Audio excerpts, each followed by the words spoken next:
In 2005, I went on retreat with Adyashanti, and it was at Silmar at the Monterey Bay.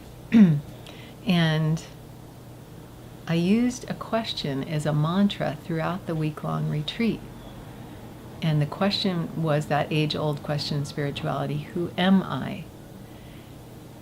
And it was 3 days into the retreat that I'd been meditating and asking, who am I? And sometimes frustrated, who am I? And then I'm going, that's not going to work, but who am I? And I think I was really waiting for an answer, like Adya talks about. Don't wait for an answer, but I probably was, and I wasn't getting one. And so 3 days into it, I just said, well, I might as well work on something, like an issue with a boyfriend or something.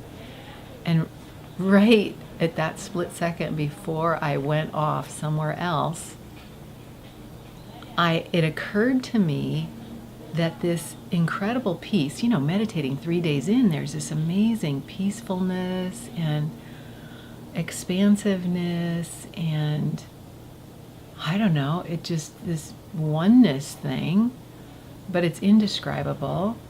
And so it occurred to me right before I went off in a Never Land that this was the knock your socks off nothingness that Adya was talking about.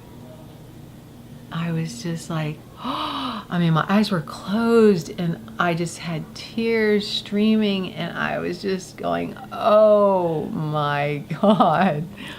It was really, really, really something. And it just penetrated so deeply.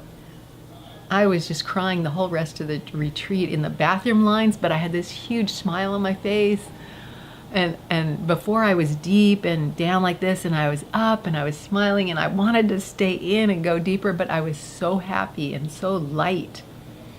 And I remember sitting whenever I walk into a restaurant or something where there's a view, and there was a gorgeous view, I walk so I can see the view.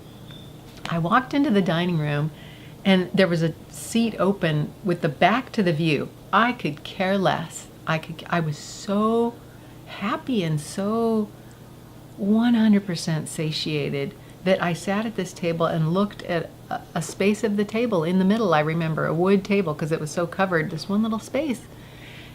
Immensely happy, nothing else needed. And then I looked up and this woman that works with Adya was sitting across from me, and she must have known because she looked at me with this. I looked up at her and it felt like I was hit with like a ton of love.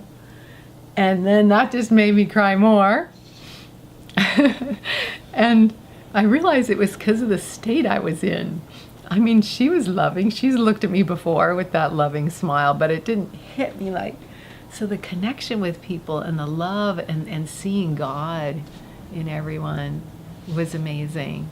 And just from that point forward, being in that space to some degree or another.